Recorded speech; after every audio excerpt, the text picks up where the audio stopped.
मियोइबना हिंगबदा तंगाई Fadna चंगबा पोटलमसिंगी मनुंगदा पेट्रोलियमगी प्रोडक्टसिजो अमनी हाइबदा हाइमनबा थोकलोय media report मतुंग इना मणिपुरगी सिंग अमसुंग तमदा oil pump 163 रोम लै हाइरी मसिगी मनुंगदा साम कुल्लोमना तंपाकी अकोइबदा लै तंपाकी अकोइबदा लैरिबा इमुंगसिंगी चथोक चसिन तौबदा मरानाई मोटर व्हीकल सिजिनदबा पंगयाव यावरोंगनी थाजदे इमुंग अमदसु चका अनि पानबा नत्रगा चका मरी पानबा गाड़ी मसिंग अनिदगी तादना लैबा इमुंग फना यामना उनरी लमदम सिददी लंबी यादबदा नत्रगा लंबी थिंगबा बन ब्लॉकेट नत्रगा करिगुम थौदो वाथोक अमदगी थाव गैस न चिंगबा चंगद्रबा याद्रबा पोटलमसिंग फंगनदबा हाइबसि यामना तोइना थोकलबा अचौवा वाफम अम ओइदुना लाक्ली सही अनि अहुम लोम सोंदम नादम हिंगलिबा हौजिक फाव मसागी इंखोलदा मसागी मयुमदा हंजिनबा ngamdriba मियोइ चा कयाना निंगनिंग लाउना मयोन चोंगनिंग चोंमांग तौरकपा लिसिंग अनि कुंतरुकी अनुब सही खुदोल ओइना नहाल तांग 10 दगी मणिपुर तंपाकी पेट्रोल पंपसिंग थोंग लोनरंबनी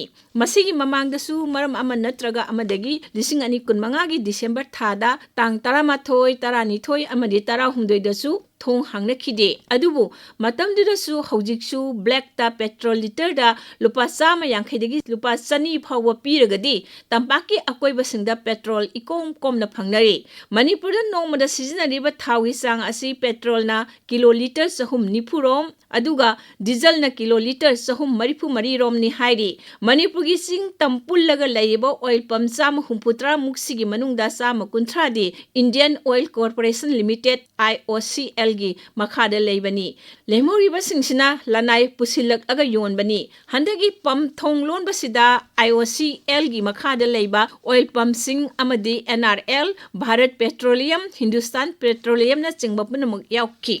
था असिगी निपालदा बिष्णुपुर जिलागी मोइरांग पुलिस स्टेशन के मनुंगदा लैबा ऑयल पंप अमदा बॉम लंगसिनदुना पोखाय हेलमबगी थौदुक अदुबु यानिंगदबो फोंगदोक्तुना मणिपुर पेट्रोलियम डीलर्स फेटर्निटीना तंपाकी ऑयल पंप सिंग मतम कक्तना थोंग लोनबगी खोंजंग असि चंगसिलखिबनी मखोइना था असिगी मापलदा तोंगान तोंगानबा डिमांड अहुम थबकतो ओंथोकपिनबा राज्यपालदा तक्सिनकी अदुबु वाफम सिंग अदुगी अयाबा पिरक्ट्रिबना था असिगी तांग 10 दगिना ngasi नुंगथिल पुंग अहुम फावबदी मणिपुर तंपाकी अकोइबदा लैबा ऑयल पंप सिंग थोंग लोनखिबनी ऑयल पंप सिंग थोंग लोलबसु ममल हेंगतना लीटर लुपा 150 चनी फावबदा हौजिक पेट्रोल अदुम फंगखी इसेंशियल कमोडिटीज एक्ट 1985 गी मतुंग इना मियोइबने हिंगबदा तंगाई फदना चंगदबा यादबा चिंजाक लायेंगबदा चंगबा हिदाक लांगथक अमदी पेट्रोलियम गी पोटलम सिंग असि लैंगाकना तंगाई फदना फंगहनबो होटनगदबनी हाइना पल्ली अदुबु 2010 एक्ट असिगी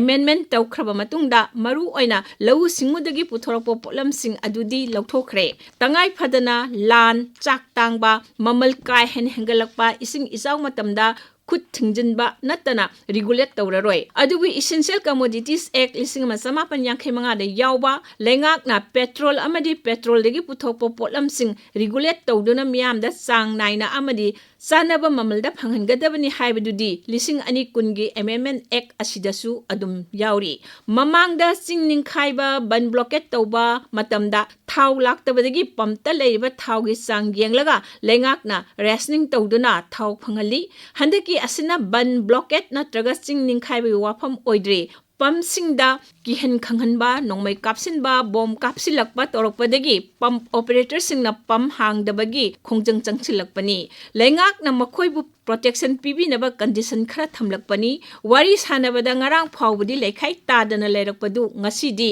कंडीशन खरा नकल अनिना यानबदगी नुंगथिल पुंग अहुमदगी दी मणिपुर तंपाकता थिंगलंबा पेट्रोल पंप सिंग हांगदोकनखरे मणिपुर पेट्रोलियम डीलर्स फेटर्निटी न थोपो पाव मतुंग इना पेट्रोल पंप सिंग दा मतिक चाबा सिक्योरिटी पीदुना ngak senba असो अपन नत्रगा असि अना थोलपदा सरकारना मतेंग पीबै हाइबो वाफमदु खनरगा पांगथोकनबा होटनबा अमदी पेट्रोल पंप की बिल्डिंग नत्रगा अकोइबदा अटेक अकाई अमांगाता थोलपदा लेंगाकना सेमजिन साजनबगी वाफमदी नाकल अनिदगी मिहुत खलगा सेंबा कमिटी अमना अमुक तानरगा ओइथोपो याबो पुमनमक अथुबो मतमदा खनरगनी हाइरी ꯍꯧꯖꯤꯛ ꯃꯤꯌꯥꯝꯒꯤ ꯈꯨꯗꯣꯡꯆꯥꯗꯕꯁꯤꯡ ꯊꯣꯛꯂꯤꯕ ꯑꯁꯤꯒꯤ ꯌꯦꯡꯂꯒ ꯉꯁꯤ ꯅꯨꯡꯊꯤꯜꯗꯒꯤ ꯄꯝꯞꯁꯤꯡ ꯍꯥꯡꯍꯟꯈꯤꯕꯅꯤ꯫ ꯃꯤꯌꯥꯝꯅꯁꯨ ꯄꯝꯞ ꯑꯣꯄꯔꯦꯇꯔꯁꯤꯡꯗ ꯃꯇꯦꯡ ꯄꯥꯡꯕꯤꯗꯨꯅ ꯇꯨꯡꯗ ꯑꯃꯨꯛ ꯍꯟꯅ ꯊꯣꯛꯍꯟꯕꯤꯗꯅꯕ ꯑꯄꯤꯜ ꯇꯧꯔꯤ꯫ ꯑꯁꯤꯒꯨꯝꯕ ꯐꯤꯚꯝ ꯑꯁꯤ ꯇꯣꯏꯅ ꯊꯣꯛꯂꯒꯗꯤ ꯃꯤꯌꯥꯝ ꯄꯨꯝꯅꯃꯛꯀꯤ ꯑꯋꯥꯕ ꯑꯣꯏꯔꯕꯅꯤꯅ ꯁꯔꯀꯥꯔꯅꯁꯨ ꯇꯨꯡ ꯀꯣꯏꯒꯗꯕ ꯂꯣꯡ ꯇꯔꯝ ꯁꯣꯂꯨꯁꯟ ꯑꯃ ꯄꯨꯊꯣꯛꯅꯕ ꯍꯣꯠꯅꯕ ꯇꯉꯥꯏ ꯐꯗꯦ꯫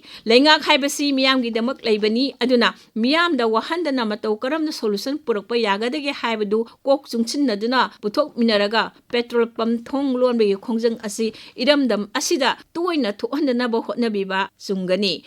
ꯊꯥꯎ ꯐꯪꯗ꯭ꯔꯒꯗꯤ ꯊꯕꯛ ꯈꯨꯗꯤꯡꯃꯛꯇ ꯌꯥꯝꯅ ꯑꯀꯥꯏꯕ ꯑꯣꯏꯔꯛꯏ꯫ ꯆꯠꯊꯣꯛ ꯆꯠꯁꯤꯟꯗꯇ ꯅꯠꯇ꯭ꯔꯤ, ꯄꯣꯠ ꯍꯣꯟꯗꯣꯛ ꯍꯣꯟꯖꯤꯟ ꯌꯥꯗ꯭ꯔꯕꯗꯤ ꯃꯔꯨꯑꯣꯏꯕ ꯄꯣꯠꯂꯝ ꯀꯌꯥ ꯇꯥꯡꯈꯠꯂꯛꯀꯅꯤ꯫ ꯑꯅꯥ ꯂꯥꯏꯌꯦꯡꯒꯤ ꯊꯕꯛꯇꯁꯨ ꯋꯥꯔꯛꯀꯅꯤ꯫ ꯍꯤꯔꯝ ꯈꯨꯗꯤꯡꯃꯛꯇ ꯅꯨꯡꯉꯥꯏꯕ ꯄꯨꯟꯁꯤ ꯁꯨꯛꯑꯣꯏ ꯑꯣꯏꯔꯛꯂꯣꯏ ꯍꯥꯏꯖꯅꯤꯡꯏ꯫